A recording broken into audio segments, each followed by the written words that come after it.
Hello everybody and welcome to our webinar. This is the final event of the OxiGEN project, an European collaborative project aiming to promote the development of an innovative SOFC platform with an all-ceramic stack integrated into a modular hotbox for small stationary applications. This project has received funding from the Fuel Cells and Hydrogen to Joint Undertaking, which had received support from the European Union's Horizon 2020 Research and Innovation Programme and Hydrogen Europe and Hydrogen Europe Research. In today's webinar, the whole consortium of this project will explain to you step by step how they have built together an innovative solid oxygen fuel cell platform for small stationary applications. I am Clara Pavlak, a consultant in innovation management for Apsiski, which is organizing this webinar with Saint-Gobain. I will briefly tell you about the agenda and features of our event. So this is the agenda of the event. As you see, each partner will present you a step of their innovation, starting with hotbox specification and cost analysis for European markets, to the economic impact of the oxygen solution. Of course, this is the estimated duration of each participation. It could be more or less, but the webinar will last 2 hours and the replay will be available. We will send it by email to today's registrants and share it in our event page on LinkedIn. So be sure to follow it. You can live discuss with us during the webinar via the chat. We will be there, happy to discuss with you. Also, if you have some questions, please share them in the website and we will collect them and answer to you during our Q&A session at the end of the webinar. I am now letting Dionysis Tsimis, the project officer of the OxiGEN project at the European Commission. He will tell you a few words about OxiGEN and other interesting projects. See you at the end of the webinar, and thank you. Hello everyone, and thank you for the invitation to be part of OxiGEN's final event. My name is Dionysis Tsimis, and I'm a project officer for the Fuel Cells and Hydrogen Joint Undertaking, and I have been following Project OxiGEN over the past 3.5 years. In this short intervention, I will try to give you an overview of the Fuel Cells and Hydrogen Joint Undertaking, the program that has been funding Project OxiGEN, and to show you a bit how OxiGEN fits in within our program. I will also have an opportunity to talk to you briefly about our future, the partnership, which will be formed under the new framework program of the Commission, Horizon Europe.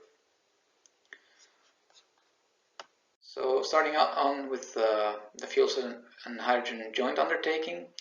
So this is a public-private partnership that was formed with a very focused objective to implement a research and innovation program that will help bring fuel cells and hydrogen technologies to the point of market readiness by 2020. Obviously, we're at the end of our program now, but as I said, we'll be followed. The program will be followed by a new one under Horizon Europe. The public-private partnership is formed by three entities. Hydrogen Europe, which is the industrial association, basically all the companies, industries that are active on the fuels and hydrogen industry. The European Commission, and Hydrogen Europe Research, which is the association of academic partners, research institutions, universities that are active in this sector. Okay. Now, our program had a budget of a bit over 1 billion euros, and since 2008 has funded more than 280 projects. These projects have been, let's say, under three main pillars: energy, transport, and cross-cutting. energy being all the projects that are involving hydrogen production and distribution, hydrogen storage, or fuel cells for combined heat and power for stationary applications, such as OxiGEN, which is looking at developing the next generation stack with improved lifetimes and reduced costs for these types of applications. On transport, we're looking at road vehicles. We're looking at the refueling infrastructure that is necessary to operate them. We're looking at maritime, rail, and aviation applications. On the issue of cross-cutting, which is receiving, let's say, 6% of our budget, it's involving projects that are focusing on the development of standards, on addressing issues around safety, education, and consumer awareness. So, say, horizontal aspects of the program. And it's important to state that the program has received, has managed to leverage an almost equal amount of funding from the industrial partners, amounting to 1 billion euros as well. Now, OxiGEN is falling under the category of, let's say, projects that are belonging in the micro CHP sector, and therefore I would like to spend a few times talking to you about what we have seen within our program in this sector. We have been demonstrating, let's say, or deploying these types of systems. We have deployed about 2,500 systems in Europe, and we have seen two types of systems being deployed at the moment, and you can see them on the left. One, which is complementary to the heating system. It is adding, let's say, heat to the existing heating appliances that are already existing in your household, and it's also capable of producing electricity, which is fed into the grid. On the bottom, you can see another type of system, which is effectively replacing your entire heating system at home, and it's capable of producing all the heat loads that you have in your household, and at the same time producing electricity. Although we have deployed about 2,500 units, that the market at the moment in Europe is about 18,000 units, and it is still growing as we speak. So, yeah, of course, there are other deployments outside our program which are contributing to this. And now this has not happened, of course, over a few months. This has been a 12 years journey for us, as we have not only been focusing on demonstrations, but also on the development of the new product, also on the funding of research projects that are dealing with issues around lifetime, degradation, how to improve the materials, lower the cost of the systems, improve their manufacturability, etc. And what I would like to show you on the right is the data that we have collected over the past years through our database, which is called Trust, which is showing how the stack costs have been decreasing over the years. And on the far right, you can see the aggressive targets that were set out by the OxiGEN project. The OxiGEN project had a target of 1,000 euros per kilowatt for the stack, and a very low degradation rate of 0.1% per 1,000 hours.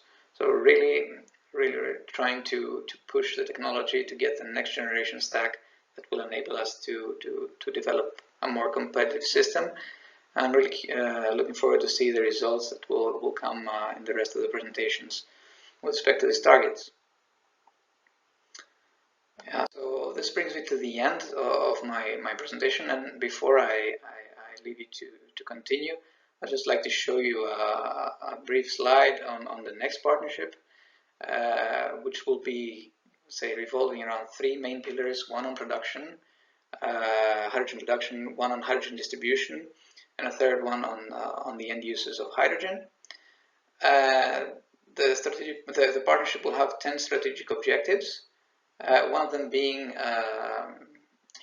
fuel cells for heat and power, Actually, not only fuel cells, we'll be also looking at burners and turbines, but we'll be also looking at stationary fuel cells, and more specifically about developing the fuel cells that are ready to tolerate or to operate under 100% hydrogen. So there will be, let's say, future potential for funding of these types of projects within the next program. This brings me to the end of my presentation. I would like to thank you for your attention. Wish you good luck with the rest of the event, and I hope that the partners will be able to exploit the results of the OxiGEN project moving forward into their commercial activities.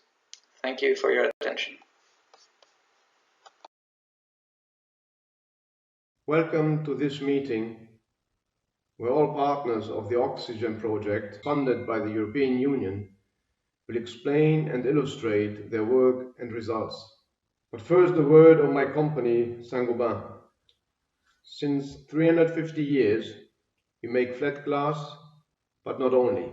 One of our worldwide businesses is offering ceramic materials. Like in all activities, we design ceramic solutions to make the world a better home. That brings me to the project OxiGEN. In fact, the target is to develop a European micro cogeneration of heat and electric power for individual houses by using the technology of solid oxide fuel cells. What is that? In a ceramic stack, which allows gas flow through the porosities and channels, by an electrochemical reaction, a fuel like hydrogen is oxidized to water vapor, making heat and electric current.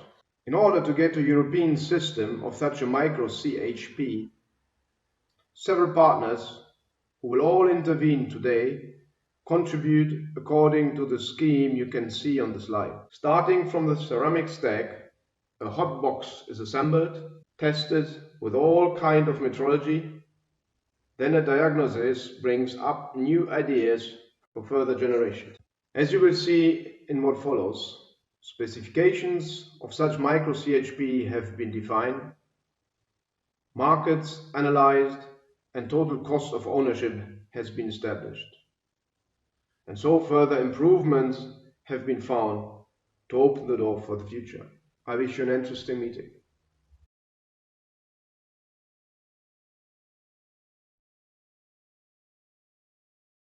Hello, I am Patrick Milin from ENGIE, and I will present you the main outcome of the Work Package 1, Hotbox specification and cost analysis for the European market.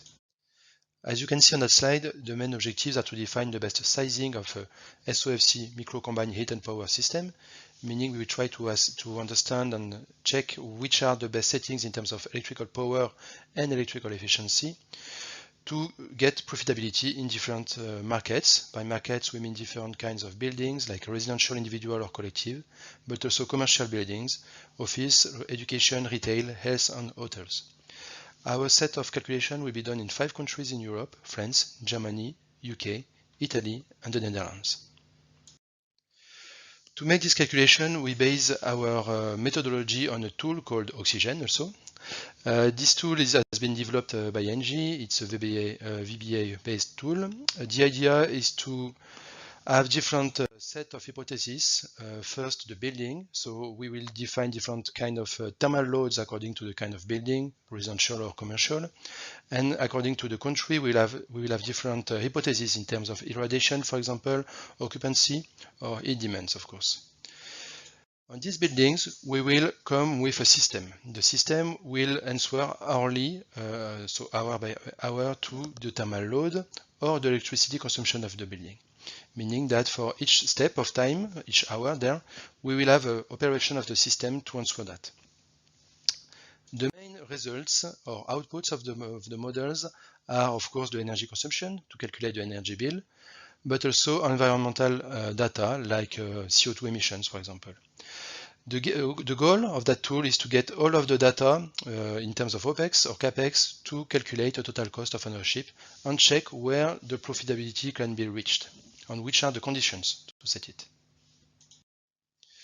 The model of the SOFC system itself is quite complicated, but we will see the SOFC system as a CHP system with its own monitoring rules, meaning that the CHP will get controls in terms of temperature and cycling, but it will be coupled to a secondary heat provider, which is a boiler in our case, in a complex setting, meaning we have to make sure that the whole system is able to provide sufficient heat to the building, being it being a house or a commercial building, but also we have to make sure that we produce both space heating and hot water.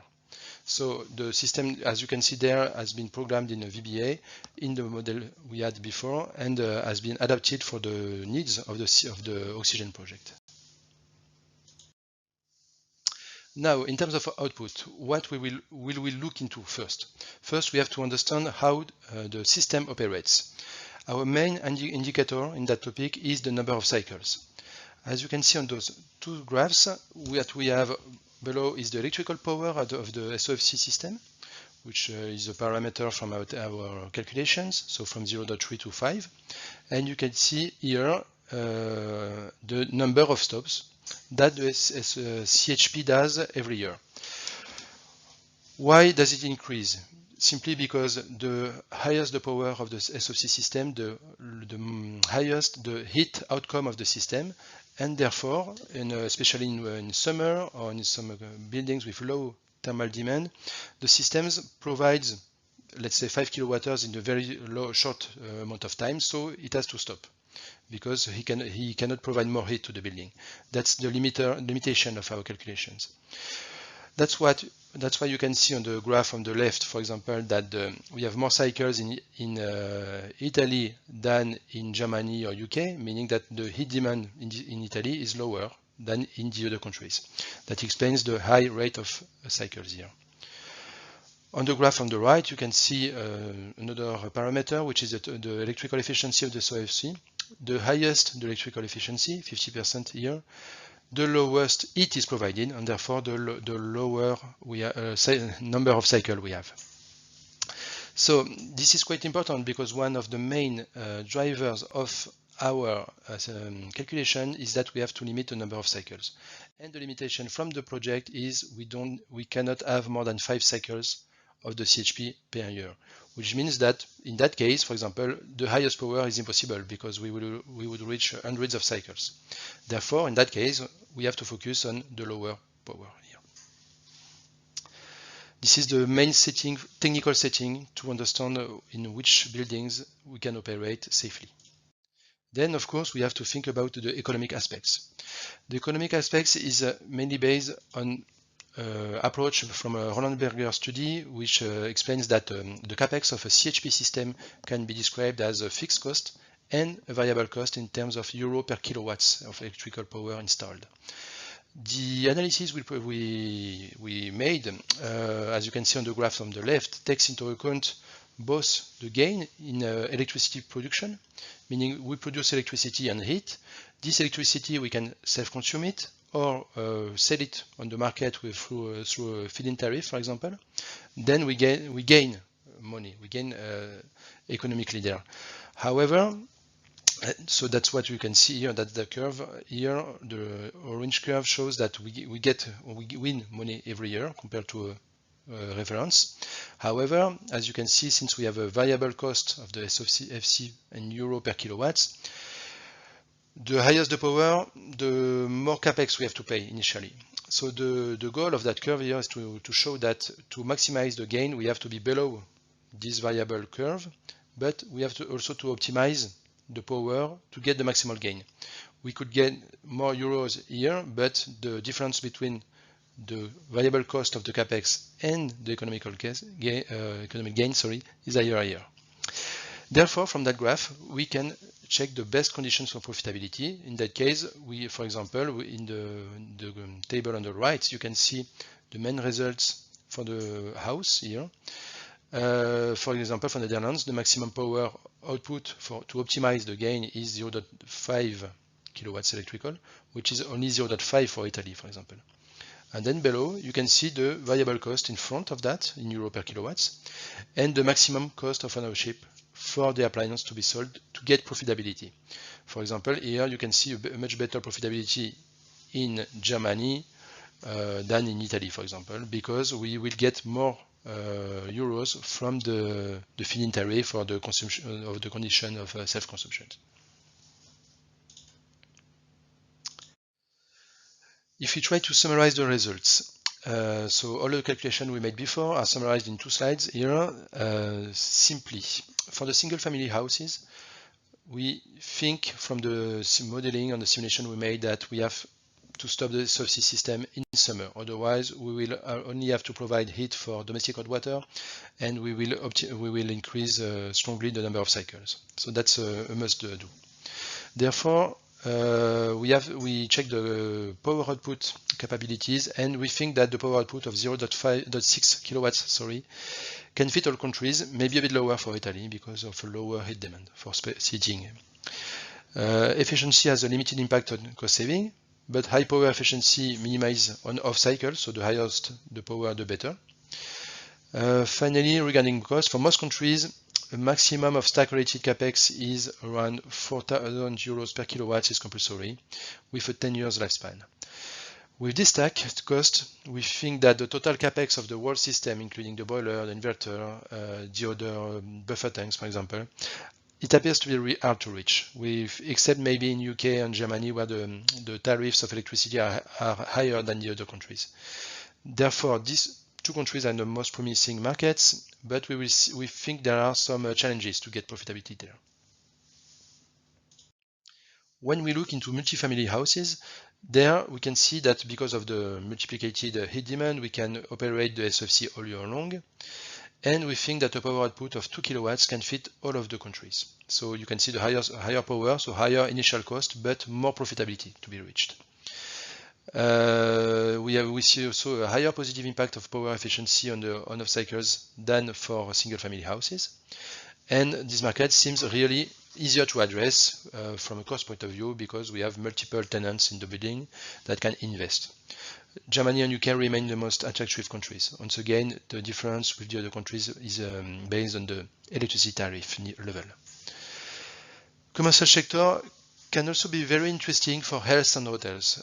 These 2 sectors have a constant heat demand, meaning by constant we mean during the week, during the weekends, and there are no vacation basically.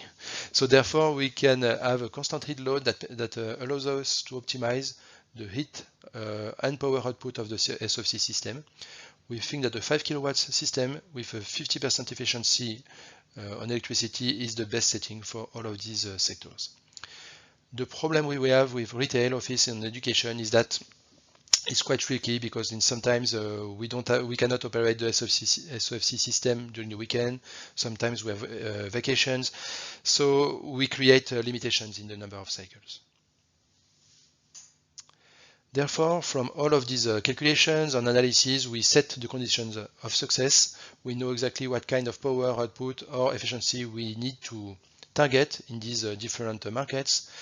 Now, I will leave the floor to John Pietras for the next step. Thank you.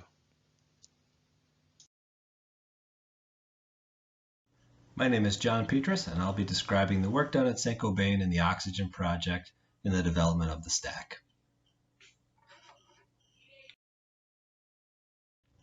This stack has a monolithic design, which means all the components are co-centered together in one contiguous block.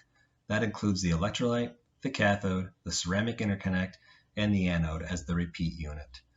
As you can see in the inset on the right, both the electrolyte and the interconnect are on the same scale of around tens of microns. Around the outside of this stack is a surface glass seal which protects the face and the interior of the stack from the oncoming gas streams. This design allows the stack to have a high durability and reliability due to the ceramic interconnects, which are chrome-free, and the thermal expansion matched glass seal. This comes at a low cost due to the multi-cell processing and co-firing process that's been developed, all with a high electrochemical performance. In this work package, we develop both the co-centered cells and stacks to supply to the other work packages in the project. The production process on the bottom shows that we came all the way from powders, which were sourced both internally to Saint-Gobain and externally, qualifying those materials, including the sintering kinetics, which are key for the co-sintering process, green forming of the cells and stacks, followed by co-sintering and sealing. This graphic shows the sample flow within the OxiGEN project. The baseline design was used to prepare full stacks, short stacks, and button cells. The full stacks, which were 40 cells tall, were prepared and shipped to Work Package 3, where they worked on the development of the hot box as well as performance and durability testing. Short stacks, which were 4 cells high, were prepared for Work Package 4 for both performance and durability testing. And finally, button cells were sent to Work Package 6, which were used for materials development. Now, this button cell platform was then used as the feedback loop for the preparation of advanced materials within Work Package 6. As new materials were developed, they were incorporated within the button cells and adjusted to allow for co-sintering capability. Once that was finished, those material sets were then incorporated back into the short stacks, and the advanced materials were then utilized back in Work Package 4 for final testing. Baseline button cells were prepared for Work Package 6. Before shipping, they underwent a quality check, which included checking the OCV and a simple IV curve. An example of a feedback loop used within Work Package 6 is shown on the right. On the left, we see the first iteration of advanced electrolyte compared to the baseline electrolyte on the right. In this case, you see both electrolytes had a very good density, but in the case of the advanced electrolyte, it was twice as thick as the standard electrolyte. This information was shipped back to Work Package 6 and used to rework and create a new electrolyte layer. The short stacks in this project were 4 cells tall. On the left-hand pictures, you can see that both the anode and the cathode faces were sealed with the glass, giving it that glossy look. In the center picture, you see the stack now placed inside of the test manifold, which is undergoing a manifold leak test. After completion of this manifold leak test, then a stack cross-leak check was performed by reducing the stack and measuring the OCV as a function of hydrogen content. After the OCV check, we also did some short performance testing before shipping. We measured the performance at a low utilization of 36% and a high utilization of 75%, collecting both IV curves at those locations. And then the performance conditioning was performed over a series of about 140 hours. Full-scale stacks in this project were 40 cells. They consisted of a series of subcomponents that were assembled after they passed quality control checks. In this case, the quality control checks were pre-reduction. After assembly, the subcomponents were sintered, and then the stack was sealed. This process led to several learnings and challenges, such as the detection and remediation of sealing glass point defects. Process improvements were made in the alignment of subcomponents, improving yield. And finally, a special case, since both the stack was reduced inside the manifold while it was being developed, it was difficult sometimes to discern issues that were related to the stack and those that were related to the development of the manifold itself. For example, the gasket interface region shown in yellow here is a key design feature. In a metal-supported stack, gas typically flows vertically through a passage and then horizontally across the cells. But in this stack-supported design, the gas stream actually impinges the entire face of the stack and only flows horizontally through the cells. So in this case, this gasket region is a key feature in how we prepare that gasket and how we apply a load to maintain a good seal is critical to this hot box design and will be discussed in the next section. Work Package 2 had several achievements and lessons that were learned, and I'll summarize them here. First, co-sintering is a delicate process, and fine-tuning is required even after matching material properties, such as sintering rate. Even though those parameters were optimized and we were able to produce a 4-cell short stack using advanced electrolyte and AFLs substituted into the baseline process. We were able to improve the stack production process by minimizing the chance for misaligning cells and improving yield. The sealing quality was improved by identifying critical parameters and process windows which minimize point defects. And finally, we identified transient conditions, both thermal and chemical, that would put the stack at risk of damage. And these were also used then to define further stack improvement goals for the future. Thank you. And now we'll turn it on to Sebastian next to talk about the hotbox. Dear ladies and gentlemen, my name is Sebastian Hirscher from IKTS in Dresden. I'm technically responsible for the development of the modular hotbox. Here we see the first version of our hotbox. It contains a 40-cell full ceramic stack tower from Saint-Gobain within an airtight hotbox. It is insulated with microporous materials and the compression comes from the outside. The media, as you see in the picture, comes from below. This is the basis for our modular concept, which provides 600 watts or up to 2.5 kilowatts. In the left picture you can see the hotbox in our test rig. It stands on a connection box which provides the media feed to the hotbox. In the back you can see the preheater. Then the hotbox was tested in our commissioning test. After heating up the stack very slowly, we started a reduction phase. Later on, we had tested several power points, leading to a maximum power point of 400 watts. One of the mentioned reference points is at 9.6 ampere and provided 310 watts. This value is very comparable to the simulation we did in parallel. The 400 watts I mentioned were operated at 12.8 amps for 20 hours. The 600 watts will be achievable with the Gen 2 stack. We then went on to improve the hotbox design. The new design on the right side is smaller than the one before and also lighter. On the outside we added eye hooks for better transportation and moved the clamps for better integration in the test rig. Let's now have a look inside the hotbox. Here we got a sectional view of the air side. In the center you see the Saint-Gobain stack. It is surrounded by calcium silicate to hold it in position and closed within the air box.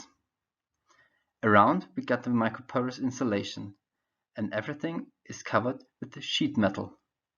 On top we got the outer compression.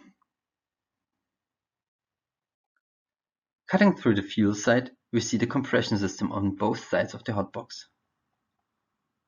The compression goes through the force transfer bridge to the aluminum manifolds.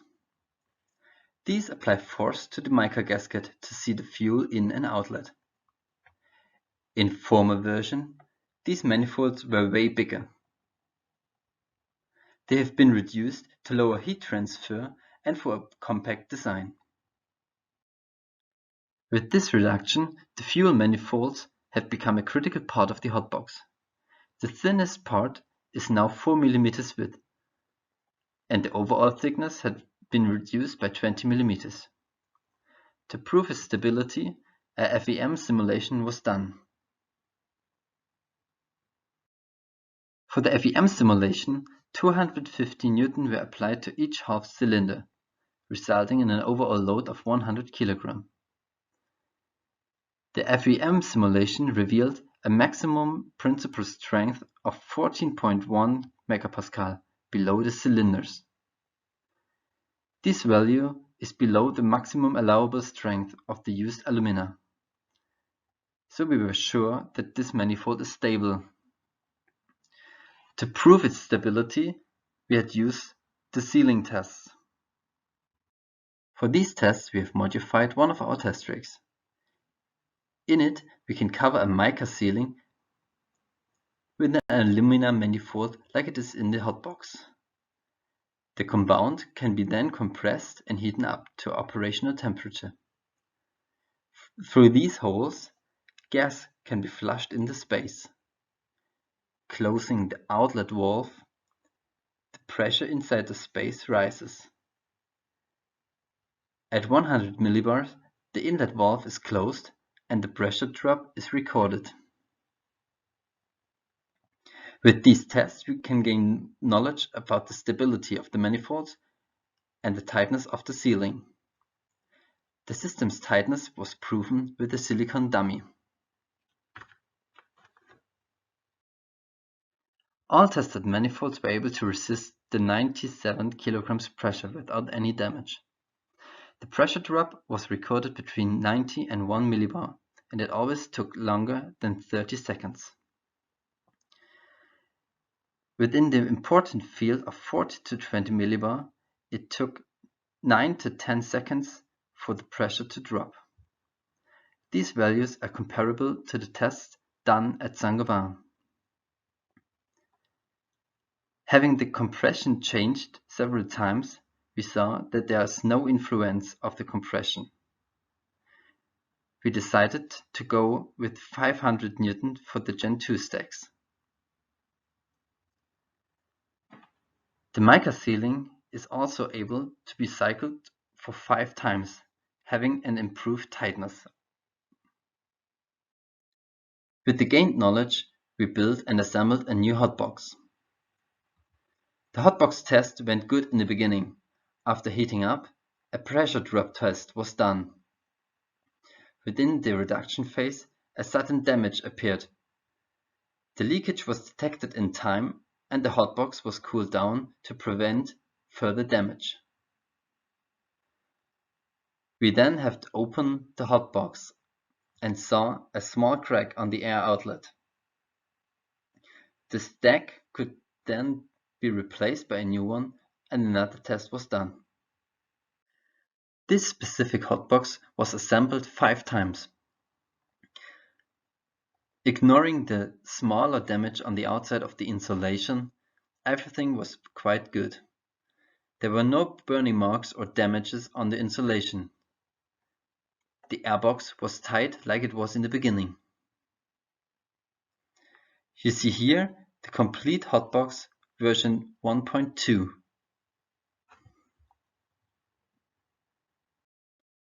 Like in the pretest, there's no damage to the alumina manifold. Also, the mica sealing showed a strong imprint, proving the tightness of the system. This whole design is now ready for further tests. This development created a compact and tight hotbox that is highly sensed with thermocouples and voltage sensing. We reached 400 watts at a surface temperature below 60 degrees C. The operation proof will come with the next 40-cell tower. 600 watts can be achieved with the Gen 2 stack tower. The whole module is scalable to more than 2 kilowatts. Thank you for your attention and your interest in the OxiGEN hotbox.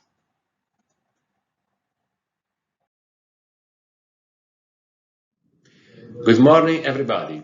I will now present some aspects concerning the integration of the hotbox, with particular attention to the correct management of the system. The system requirements are the ability to quickly modulate between different electrical load, moving from 20% up to 100% of the load in just a few seconds. Another requirement is the possibility to work at different full utilization regime. And last but not least, the possibility of remaining in an idle condition when no load is required for short periods, and so doing be ready for a quick restart.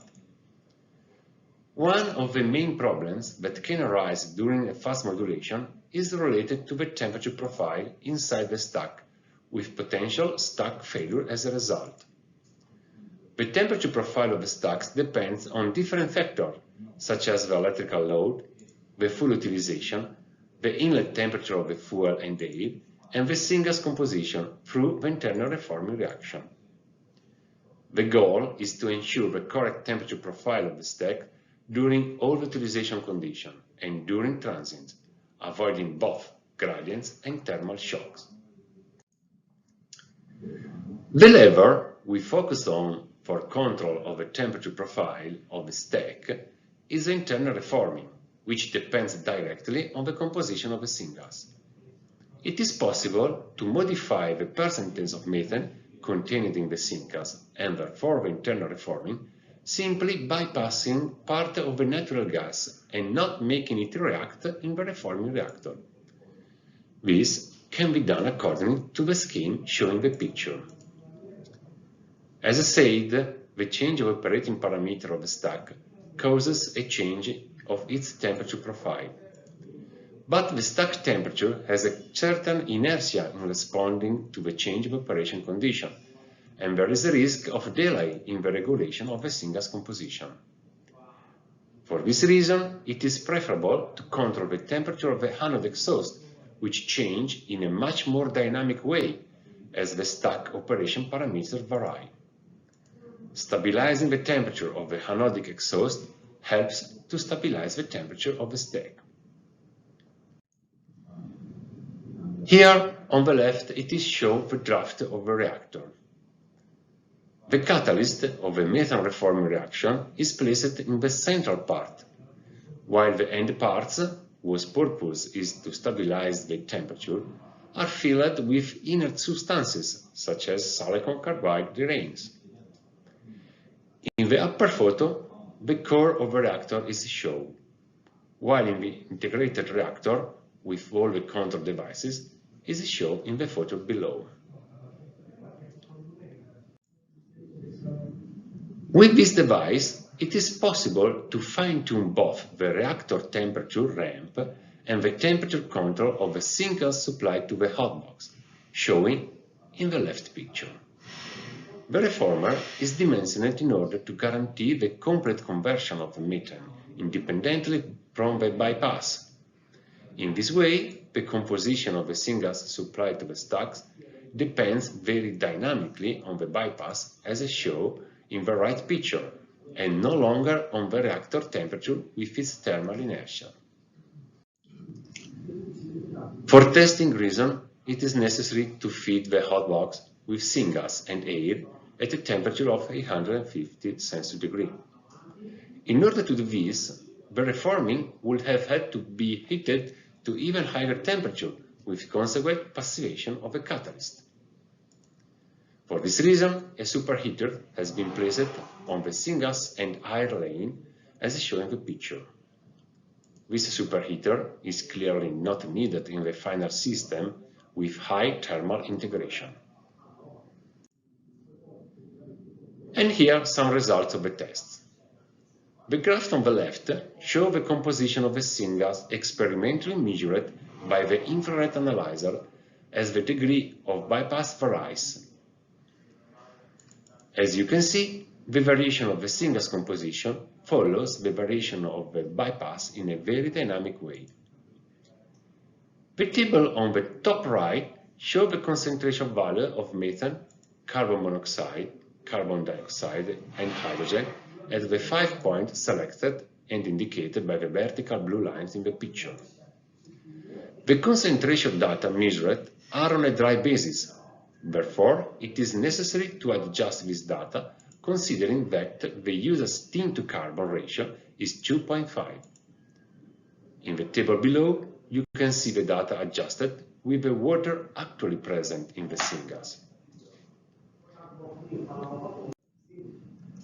The reactions taking place into the reactor are two. The first is the proper reforming reaction, in which methane reacts with water to form carbon monoxide and hydrogen. The second is the shift reaction, in which carbon monoxide reacts with water to form carbon dioxide and hydrogen. As mentioned, the system is sized to have the complete conversion of the methane flowing through the reactor, and only the bypass guarantee methane in the syngas feeding the stack. Therefore, since the water passing through the reactor remains constant while the methane can change, the steam-to-carbon ratio into the reactor changes, and consequently also the rate of advancement of the shift reaction. Based on the experimental data, it was possible to calculate the grade of advancement of the shift reaction with a bypass, as shown in the table and picture. Thus, thanks to this evaluation, it is possible to interpolate the experimental data indicated by the points and correctly predict the composition of the syngas as the bypass changes according to the picture. So, in conclusion, the stack temperature profile is a critical parameter which needs to be controlled, and the syngas composition is a lever we identified which can help in it. The syngas composition can be easily and dynamically changed by passing the reforming reactor with a natural gas in a controlled way. There is no need of any syngas composition measurement, since only the control of the temperature of the anode exhaust is required to regulate the stack temperature profile. And that's all from my side.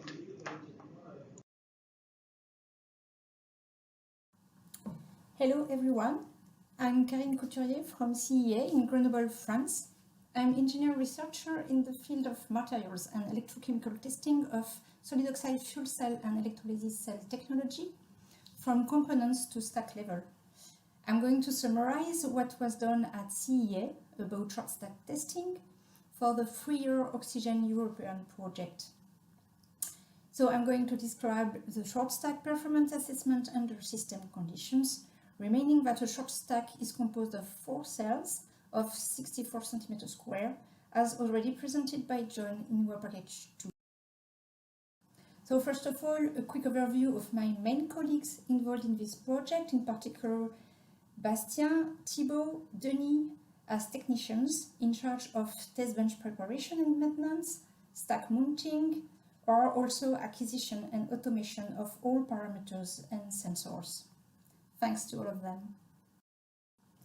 So then at the very beginning of the project, the testing protocols at hotbox and short stack level were defined in close collaboration with all the partners of the consortium and in close collaboration with market needs and stack hotbox manufacturing for good application relevance, and in good coherence between the different scales from single cell to short stack to hotbox and finally to industrial system. So the testing conditions, temperature, gas composition and flow rate, electrical current density, fuel and air utilization, step duration, power output, electrical power efficiency were defined for each step of a test. So first, a first start at the production site, so at IKTS for the hotbox or Saint-Gobain for the short stack. Then startup and conditioning at system testing or lab testing site at ICI for the hotbox and CEA for the short stack. Followed by the performance measurements using standard ID curves, measurement as constant fuel utilization and air utilization, and electrochemical impedance spectroscopy. Then the real steady state operation, also thermal cycling and emergency shutdown were defined, and finally the final shutdown of the test. So here you can see 3 different graphs for the main operation steps at hotbox level first. So first the durability test profile. As you can see, 3 load steps were defined, including 3,000 hours at 100% load, using different current ramp speeds at constant gas composition and with performance evaluation carried out in between. For the thermal cycle profile in the middle of the slide, so daily thermal cycles were defined from 800 to 200 degrees Celsius at 2.5 degrees Celsius per minute maximum under a safety gas composition composed of 96% of nitrogen and 4% of hydrogen, and with performance evaluation after each cycle at high temperature. And finally, the emergency shutdown cycle profile on the right. For those cycles, gas preheaters and microcontrollers were switched off at 800 degrees C. Then heating up was performed from 200 degrees C in safety gas composition again, and with performance evaluation after each cycle. At short stack level now, the durability test profile was composed of 2 temperature steps of 2,500 hours each at constant gas composition and with performance evaluation carried out in between. For thermal cycle profile and emergency shutdown cycle profile, they were very similar to the one defined for the hotboxes, excepted that in this case, the furnace is switched off during emergency shutdown, and not only the gas breakers, as we have a short stack. Then, for a proper characterization of the short stack, in accordance with the testing protocol, an upgrade of the CEA test bench was performed. So connection to the carbonated gases, calibration of all the mass flow controllers, then installation, calibration of a new steam supply also, and some programming work on the automaton for an automatic IV curve, temperature ramp, and also to have some alarms when some critical thresholds are achieved. So first of all, the initial performance were recorded with the first stack showing good initial performances for each fuel gas condition tested, even after an uncontrolled thermal cycle to room temperature due to a short circuit in the furnace. The reference condition, which is composed of 50-50 hydrogen-nitrogen mixture, humidified, allows to show that no degradation due to the transport was achieved. We had also good electrical contact, good tightness, good stack integration in final. So you can see the different performance on the IV curve on the right in the different gas composition. So the reference one, but also two different reformate gas composition, which are composed of mixture of hydrogen, methane, carbon dioxide, and also steam. So we achieve, you can see that voltage are around 0.8 volts per cell at 0.3 amps per centimeter square for a fuel utilization of 36% and 14% for air utilization at the same current, and an ASR around 0.4 ohm centimeter square. With the same stack, some measurements at high fuel utilization and air utilization were also performed in two different gas compositions. So for fuel utilization as high as 65 or 75% and air utilization of about 30 or 40%. So here, for each current step, current increase, the gas flows were adjusted in order to keep the fuel utilization and the air utilization constant.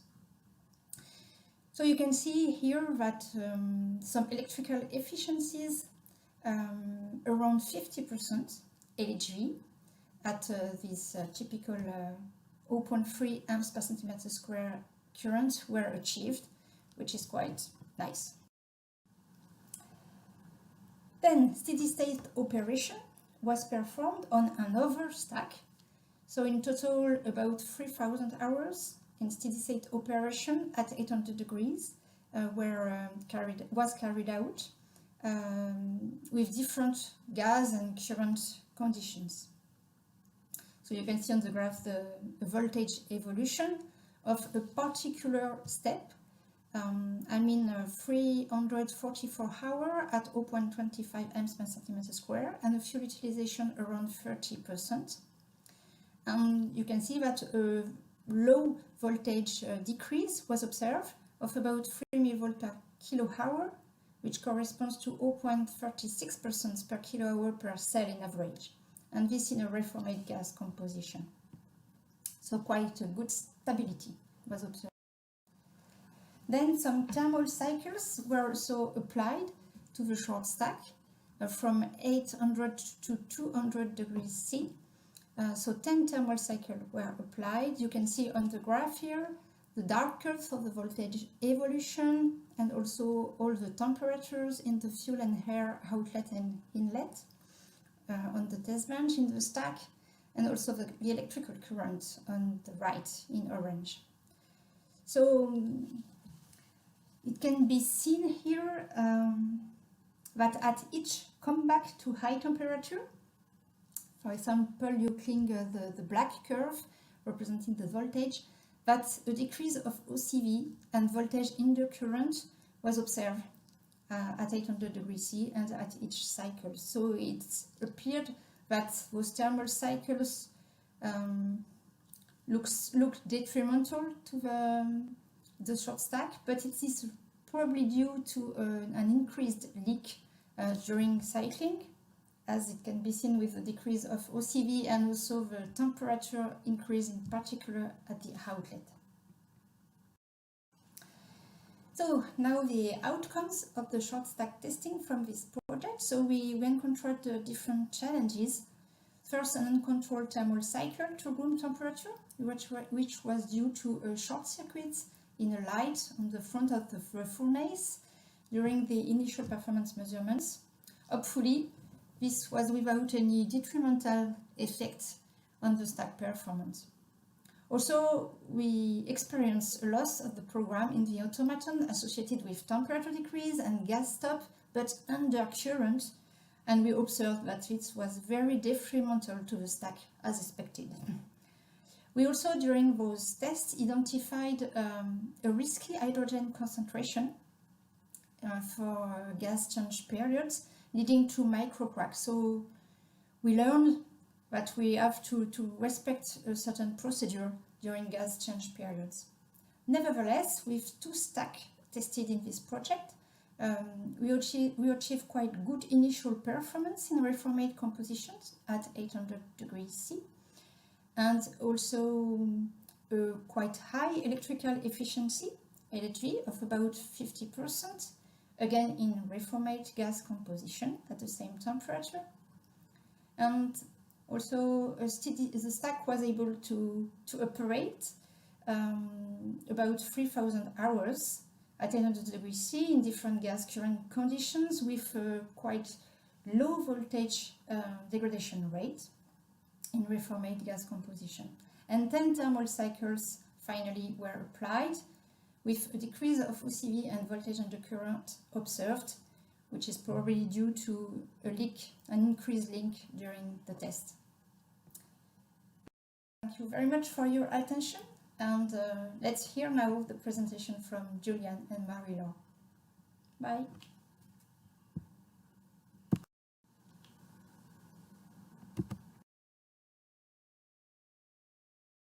Hello everybody, welcome in the section Routes for Stack Performances Improvement. I am Dr. Julien Dailly, Senior Project Manager and Head of the Enermat Laboratory at the European Institute for Energy Research, EIFER, located in Karlsruhe in Germany. This work package is dedicated to the investigation on the possibility for improving the performance of the cells integrated in the stack. Our first target was to define references for the microstructure and the performances of the cells to answer the question where we are. Saint-Gobain supplied us reference cells at the beginning of the project, as you can see on the left-hand side pictures. The 25 mm in diameter cells are composed of 5 layers. The air electrode, the functional air electrode, the electrolyte, a functional fuel electrode, and a fuel electrode. The microstructure of the cell has been examined by scanning electron microscopy to determine the main parameters like porosity, thickness, and composition of the different layers. Then we have performed the electrochemical characterizations to define the reference performances.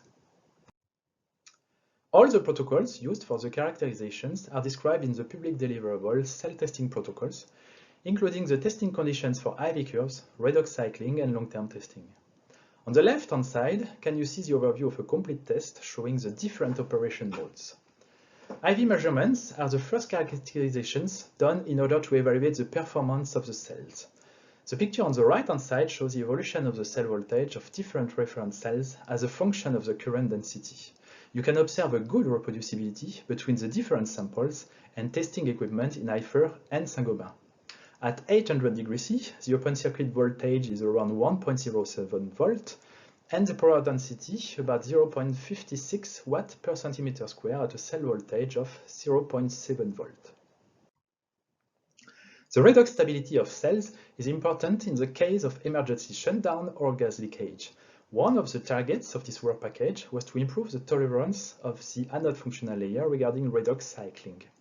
A specific protocol was optimized to ensure a nearly complete oxidation of the anode side to observe the influence of the nickel phase. After an initial IV curve, the oxidation step starts with a decrease of the temperature from 800 to 600 degrees C and a stop of the hydrogen supply. At 600 degrees C, we purge with nitrogen before the input of air corresponding to an oxygen partial pressure of 2%. This step lasts until the voltage reaches nearly 0 volt. The re-reduction step consists then in the stop of the air supply with a flush with nitrogen, the restart of hydrogen supply, and finally an increase of the temperature from 600 to 800 degrees C.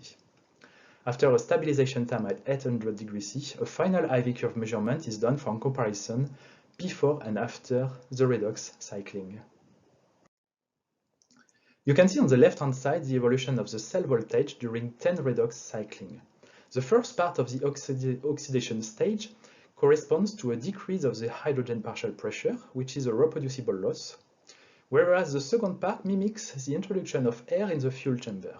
After comparison of the IV curves, before and after the 10 redox cycling, which is on the picture on the right-hand side, we have calculated a degradation of the power density of about minus 0.67% per redox cycle. The long-term testing is the last part of the electrochemical measurements. The target is to evaluate the evolution of the cell voltage under constant polarization. You can see the result of an experiment on a reference cells which lasted more than 2000 hours. You can identify a kind of activation phase at the beginning, a break because of the restart of the experiment, a stabilization, and then aging phase. The evolution of the cell voltage of the different parts has been calculated with an average aging rate of minus 1.4% per 1000 hours over the complete duration of the test. Once the characterizations of the reference cells finished, the investigations within the OxiGEN project consisting in the modification of the electrolyte and anode functional layers and various configurations of innovative cells were manufactured, with an innovative electrolyte, an innovative anode functional layer, or with both innovative electrolyte and anode functional layer. One of the objectives was then to modify the anode functional layer to improve its redox stability. Firstly, new anode functional layers were manufactured in order to reproduce the microstructure of the reference. Modifications were done on the composition of the layer, for example on the nickel oxide YSZ ratio, the amount of organics, particle size of the powders, and then two formulations were selected. A preliminary integration in complete cells was done, and we evaluated the redox stability and measured the conductivity of the innovative layers. Here is presented the preliminary integration of the redox layer inside the complete cell. 800 centimeter square tapes were manufactured by IFER following the industrial requirements and were integrated inside the cell manufacturing process by Saint-Gobain. The microstructure of the redox layer in the cell, pictured on the middle, is quite different than the microstructure of the innovative redox layer not integrated inside the cell, on the right-hand side, especially regarding the porosity of the layer. This modification comes mainly from the cell shaping process and requires then a slight optimization of the shaping process and tape composition of the layer. Redox cycling experiments were conducted to evaluate the impact on the microstructure of the redox layers. The samples, which have been compared, were all in their reduced state, after reduction but without redox cycling, and after 10 redox cycling to simulate variation oxidation states. On the left-hand side, a clear coarsening of the nickel phase can be observed for the reference sample after redox cycling, whereas no real modification of the microstructure appears for the innovative IFER anode functional layer. The energy dispersive X-ray analysis on the reference Saint-Gobain layer on the left-hand side and on the innovative IFER layers on the middle and right-hand side shows the positive effect of the composition and microstructure of the innovative layers regarding the redox cycling tolerance. Connectivity measurements have been performed by SINTEF on the anode functional layers.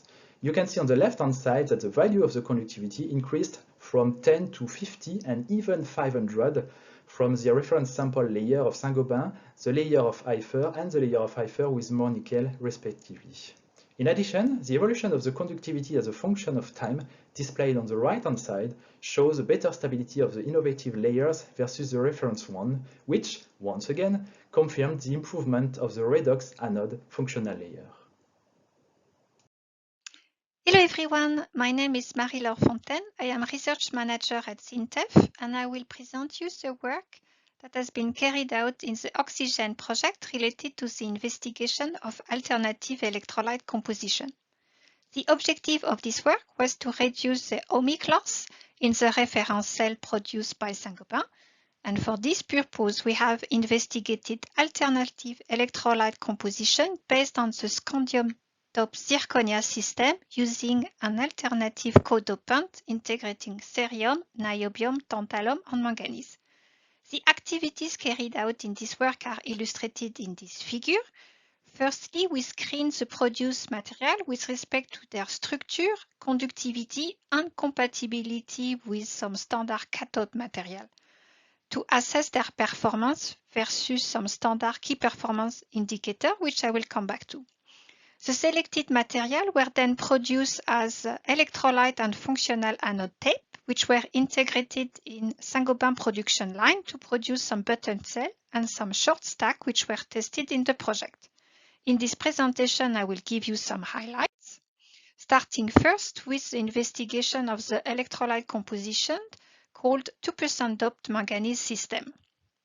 Firstly, we produce some dense pellets by solid-state reaction so that we obtain some component with a relative density above 95% and a peak sintering temperature which match the one imposed by the production line implemented by Saint-Gobain so as to facilitate the future integration of this system in their cell. We then proceeded by performing single atmosphere measurement of the conductivity of the dense pellet in different atmospheres so as to verify the stability of the components in hydrogen, in inert and in static air, and also to benchmark the conductivity of the novel material versus the reference electrolyte. As you can see in this figure, the conductivity is very stable in the different atmospheres, and we found out that for this specific composition, we observe an increased conductivity of about 350% versus the electrolyte reference composition. We then decided to integrate this electrolyte composition in the cell produced by Saint-Gobain. For this purpose, green tape of the electrolyte composition were produced at SINTEF, supplied at Saint-Gobain, which utilize them to produce some button cells. We have shown in this figure some cross-section view of the cell produced by Saint-Gobain using their standard electrolyte composition. So it's a picture on the left side, and using the innovative electrolyte composition, it's a picture on the right side. As you can see, the electrolyte have the same thickness, around 12 microns, and all other functional layers are made using the same standard reference material utilized by Saint-Gobain. The button cells were tested at Saint-Gobain, and these figures show you the main outcome from the study. First of all, it's interesting to notice that we did achieve a reduction in the ohmic loss of about 20%. It is lower than we had anticipated from the higher conductivity of our novel electrolyte. That's one point. We also observe an improvement of the polarization resistance at OCV and undercurrent, which is also an interesting result. And overall, the cell exhibits an improvement of the current density of about 6%. So these outcomes shows us that there are some other phenomena which are dominating the performance of this cell, and that is why we spent more time on improving the functional anode layer. So for this purpose, we produce some green tape of both the electrolyte and the nickel electrolyte functional layer. These tapes were supplied at Saint-Gobain and integrated in their process line to produce some button cells. And you have here a cross-section view of such a button cell focusing on the AFL and the electrolyte. And these cells were supplied at EFFER to carry out some electrochemical measurement using the protocols which you have seen earlier. So evaluation of performance, followed by redox cycle, followed by long-term stability test. The result from this study shows that the cell power density of the innovative cell is unfortunately lower than the reference cell. However, we found out that the degradation rate per redox cycle is improved compared to the reference cell of about 8%. And very interestingly, the degradation rate over long-term testing is actually positive. So that means that the cell over time is improving.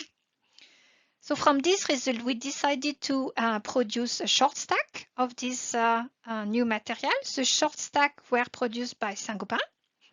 And as I said, they integrate the electrolyte and the new anode functional layer.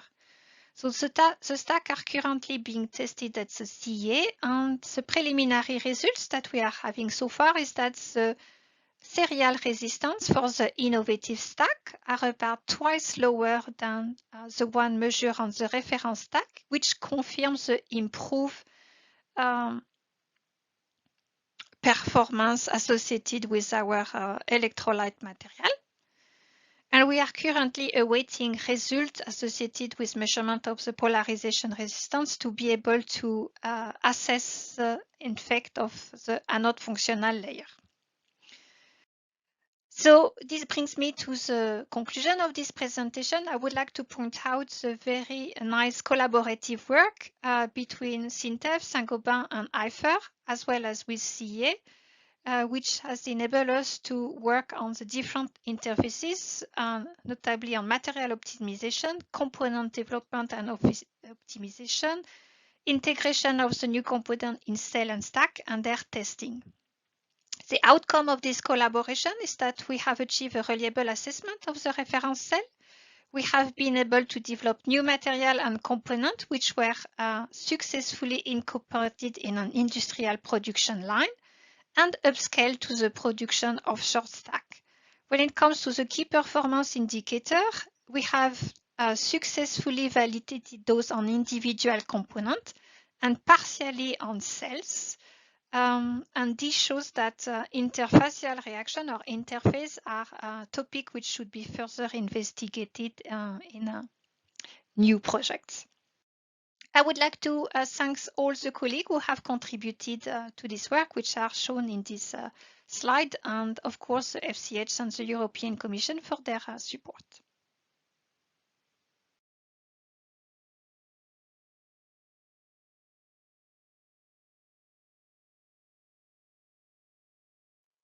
Hello, my name is Stephen Ashurst. I'm a Principal Analyst at Delta EE in Scotland, and I'm going to spend the next 10 minutes talking about the economic results from the OxiGEN project with a focus on the total cost of ownership analysis which we led. So just to begin with a quick definition of that, because I imagine it's not a familiar term to everybody. What does the total cost of ownership mean? Well, in our case, we calculated the TCO of each product based on the sum of the initial capital cost, so buying the appliance and having it installed, the annual cost to run it, to provide the heating, so that's fuel, and also the maintenance on the system. And that was in 1 year. We assumed a lifetime of 15 years, so the total cost expenditure, at least from the user's perspective, is the sum of those values over the 15-year lifetime. Of course, then you net off the benefits from having a fuel cell CHP system, which include the electricity bill savings gained from generating your own power, and the value of any incentives that would be collected either at installation in the form of a grant or on an ongoing basis, for example, in the form of a feed-in tariff or net metering. So yes, the output is given as a total spend over the product lifetime, and in our analysis we looked at 4 key major gas heating markets in Europe, so Germany, France, Italy and the UK. And this is just this chart is an example of some of the results that we'll go on to look at in a moment. Just to highlight here, we can see everything in yellow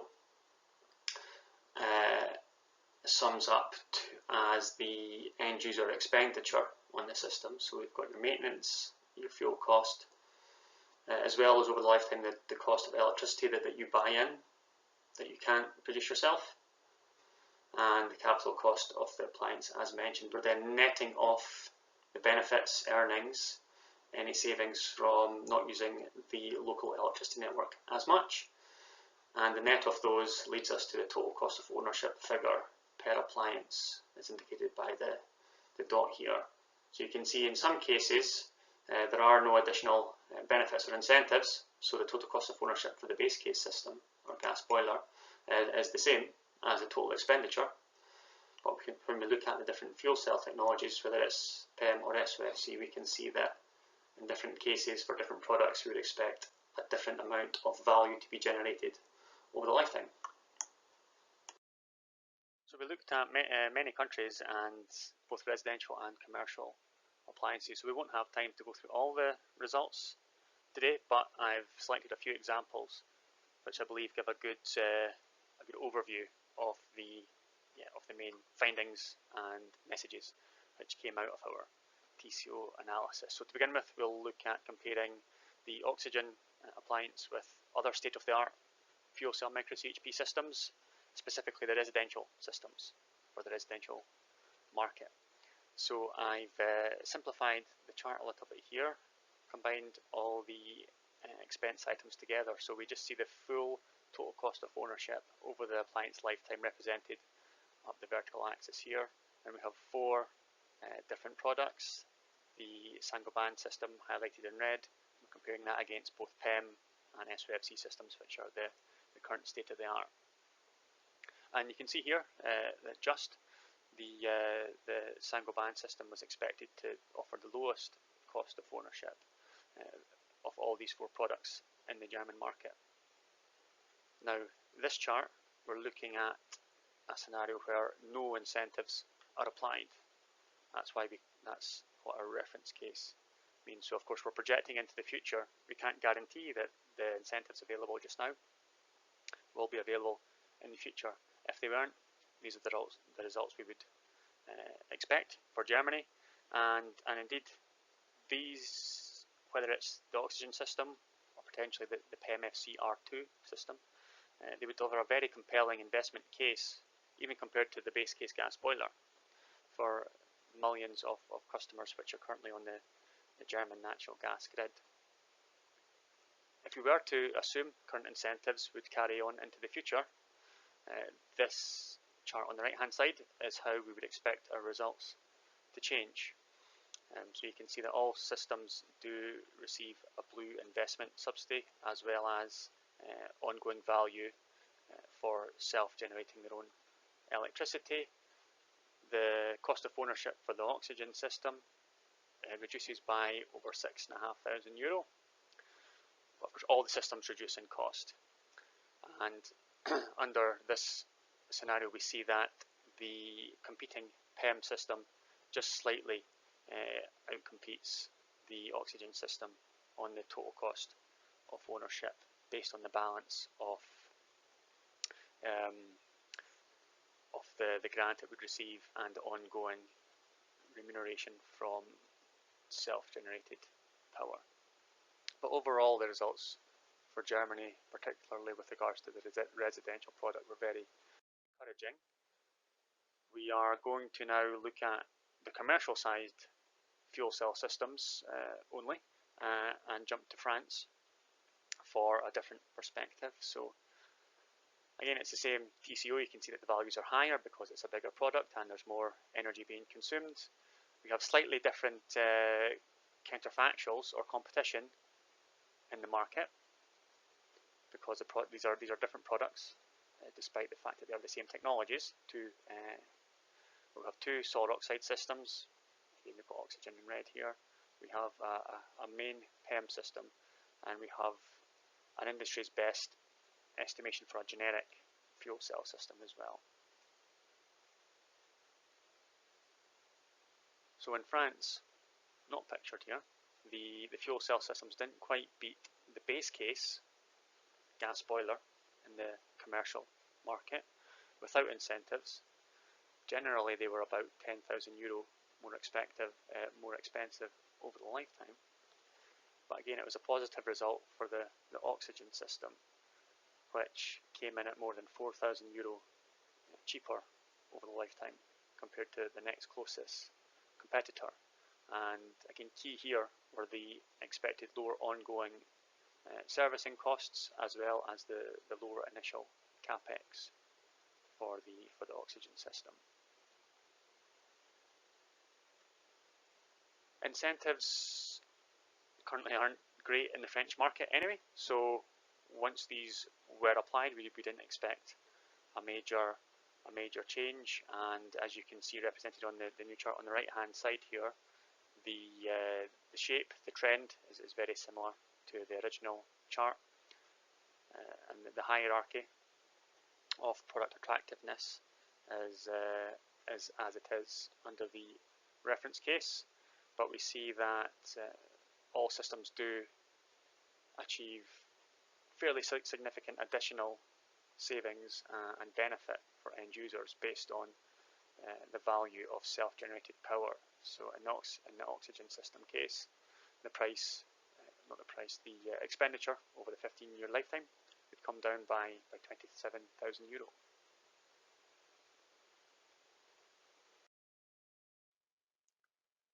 So that's a quick run through of the outlook for the OxiGEN system versus the state-of-the-art products in the market just now. Lastly, I've made a few references to this as well, but how does the OxiGEN system compare to what is currently the base case, a highly efficient gas boiler? So we're going to look at results for both the residential and commercial systems again, and I'll start with the reference case, which again is there's no incentives applied here to any of the systems. And these charts show the percentage difference in cost over the lifetime.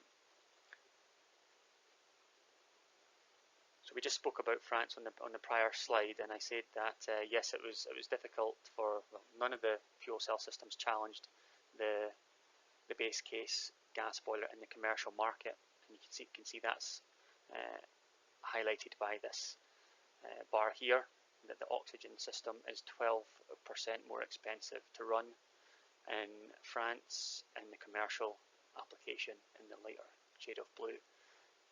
A slightly even more challenging situation without incentives in the residential market, at 17% more expensive. However, I also noted in the first example that in Germany, the residential system, even without current incentives, over the lifetime came in cheaper than the current base case of the gas boiler, and that is largely again due to the high value of self-generated electricity. It was close in the commercial market as well, and that 3% increase could well be addressed by the product manufacturer through, for example, achieving greater efficiencies in its supply chain or value chain. Now in Italy, residentially, well, this was the most challenging scenario without incentives for the fuel cell. You can see here that coming up to a third more expensive, but in the commercial market, another positive expectation for the OxiGEN system, 5% cheaper over the lifetime than the base case commercial gas boiler system. And to round off the without incentives case in the UK, in a challenging market, despite the relatively attractive spark spread, just the 16% more expensive total cost of ownership for the fuel cell just represents the fact that despite the fact that the spark spread is good, it's not strong enough to help recoup the higher initial expenditure and slightly higher ongoing maintenance cost of the fuel cell compared to the boiler. However, in the commercial market, it's almost a dead heat.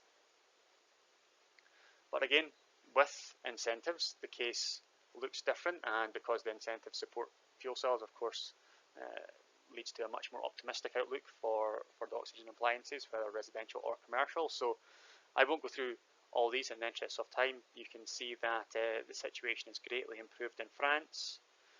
The German market looks even stronger, there's a significant swing in the Italian case. See here, again, largely based on actually attributing value to self-generated power, even if it's exported to the grid. And in the UK, we can just see we move from 16% to 10%, which says that, which shows that even at this point in time, incentives aren't great. In the commercial case, we go from essentially a dead heat to the OxiGEN appliance, offering again, another compelling economic case for a would-be customer. So a very quick summary of the findings, a quick recap of what we've covered there. The OxiGEN systems generally deliver a lower TCO versus the other state-of-the-art products, and it's really the expected lower capex and less expensive ongoing maintenance for the OxiGEN system, which are absolutely key here. Compared to a gas boiler, the OxiGEN systems can have a lower TCO, but this is far more varied and really depends on the situation country by country. But two particular cases that stand out are the German and Italian commercial cases, and indeed the German residential and the Italian commercial cases. So what does this all mean looking to the future? Well, if I was to boil down to three key considerations, incentives significantly improve fuel cell micro CHP attractiveness, but these can't be relied upon because the trend at the moment is that many are in flux, and over the next 5 years, let's say there's not high certainty that these will remain. So there really is a strong ongoing effort needed by the fuel cell sector to lobby, for example, to make sure that these are retained into the longer term. The base case could also well change. So the most likely outcome is that what we consider the base case just now, just a gas boiler, will become more expensive in the future because of increasing efforts to decarbonize heating. So, for example, in some selected examples already, you can't just have a new gas boiler as your base case. You have to include some renewable energy generation as well.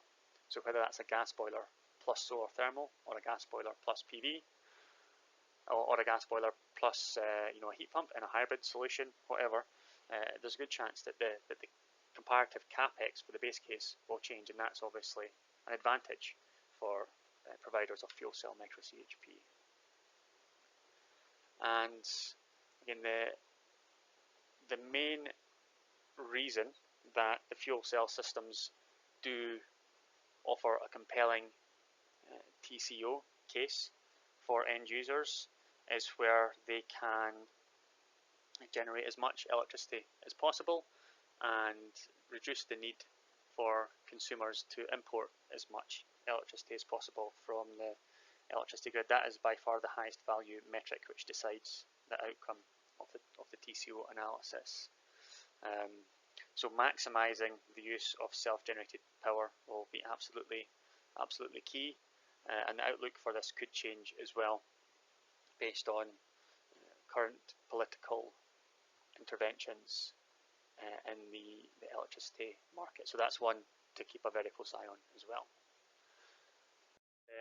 That's the highlights from the TCO work. Thank you very much for listening.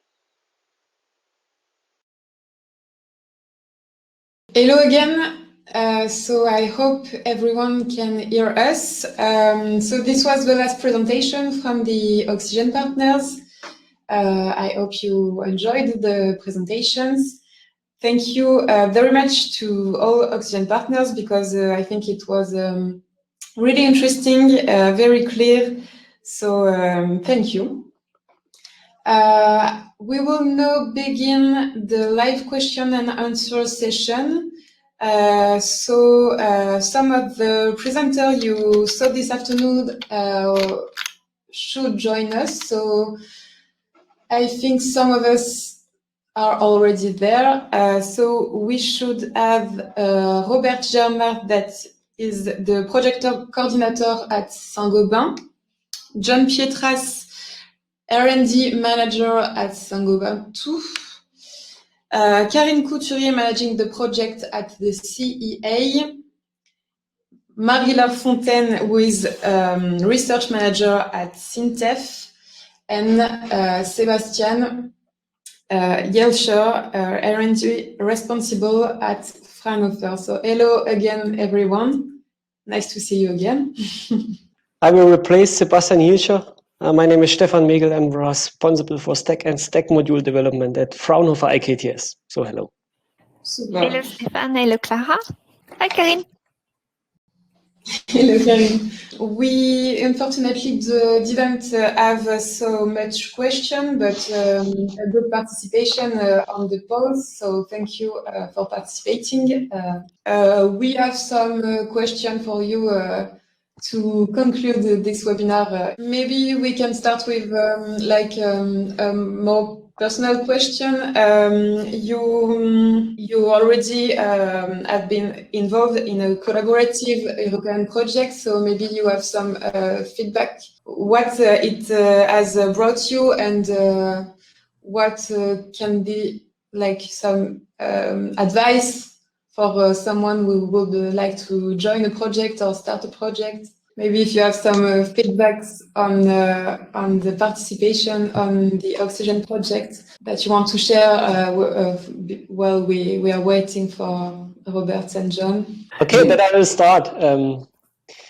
We are coming from the ceramic production and all of that stuff. With Fraunhofer IKTS is the one-stop shop for ceramics, and we are handling SOFCs with metal support interconnects.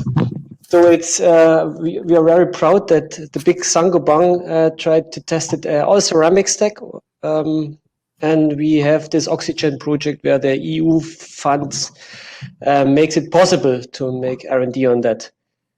You see it in this project. We make good progress, but you see also that's not so easy to make big stacks, which is full ceramic stabilized. John told us the good things what we reached and the prices what is possible, but in the end it's a good step in R&D. But moving forward with this full ceramic stacks will be very problematic, and there's a need of solving some things in the big production. But I think Saint-Gobain is the right partner for this and could solve this in the future. I think so. It was. We are also involved in many European projects. Very happy about that. This is always a very nice platform to collaborate with with partners that you know from a long time ago, or with new partners, and that was the case in this OxiGEN project, at least from our side. We experienced a very good collaboration with many partners, but in particular with Saint-Gobain and IFER, since we were mostly focusing on the sideline, which was related to the development of new materials. So it was very good to see that there was a very good collaboration, flow of information, exchange of material, brainstorming. And I believe that the overall results are very positive. So this is it's then great on many points, good collaboration, good people, good results. We look forward to actually try to leverage this nice collaboration and result and try to make something out of it. So pathway for further opportunities. Yeah, I have only small things and not a lot of things to add from what was already said.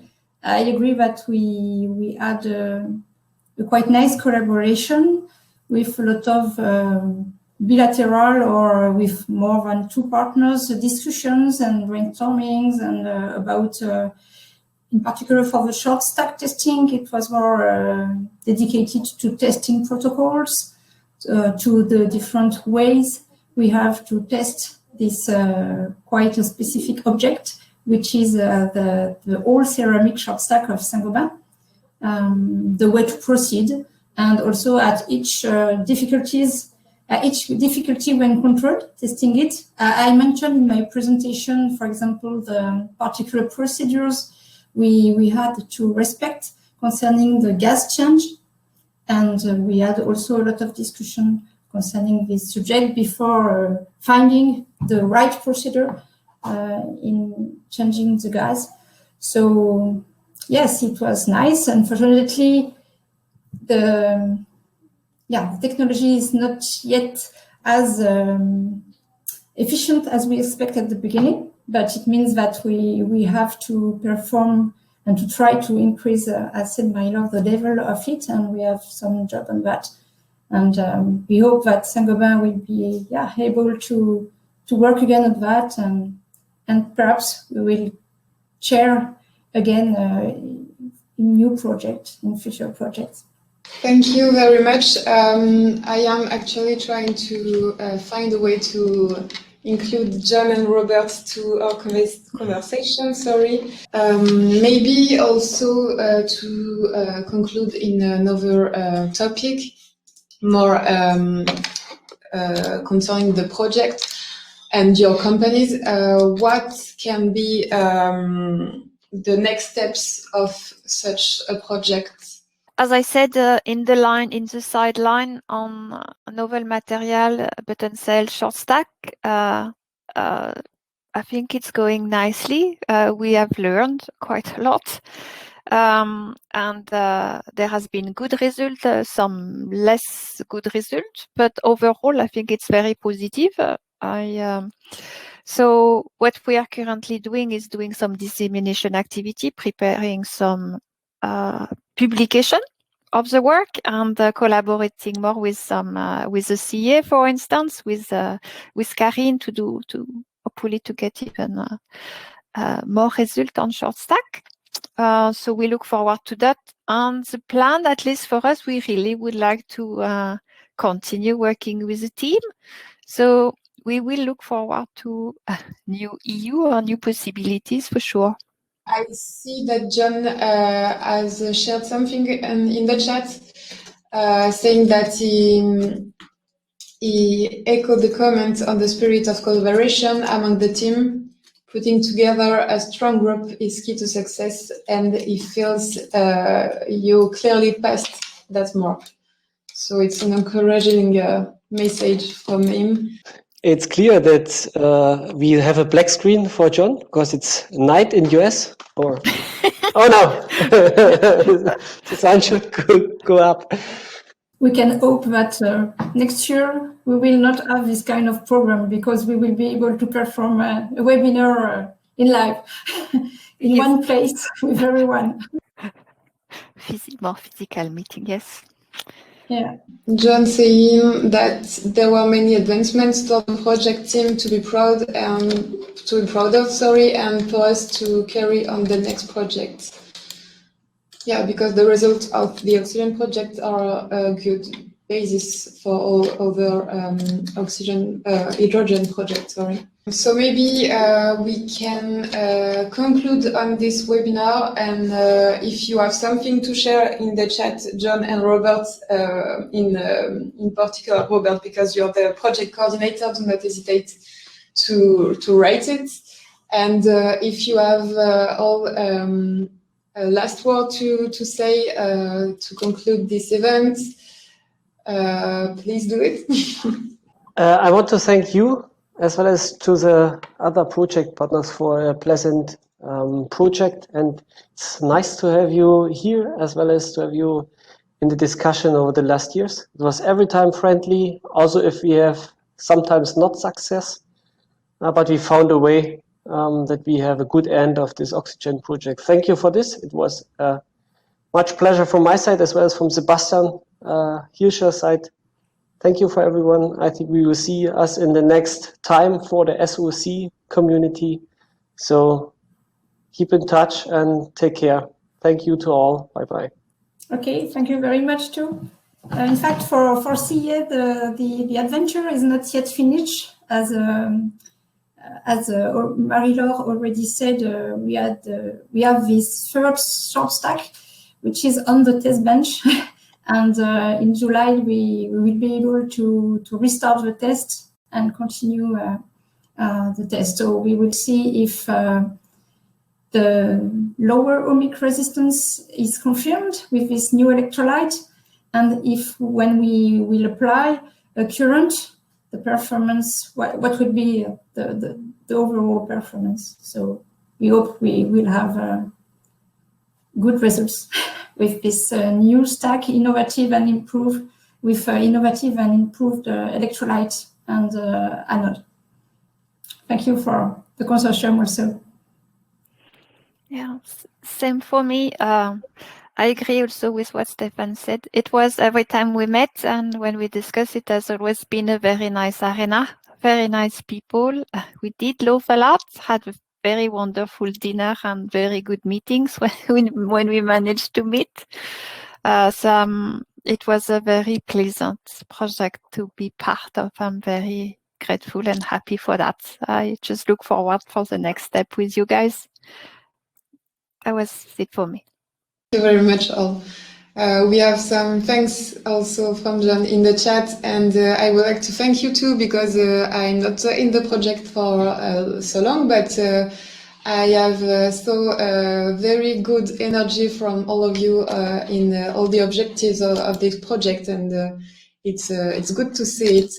And well, thank you for this webinar too, because it was very interesting again, and you are here to answer some questions. and yeah, the project will end at the end of the month, and we will share again some results and some public deliverable that you can search on the Europe platform, and we will share it also on the project website. So the adventure is not finished yet, but yeah, thank you for this final event. And I think I can wish you now a great end of afternoon and a good weekend. Yes. Thank you for being here. Thank you. See you soon. Goodbye. Bye-bye. Bye-bye. Thank you.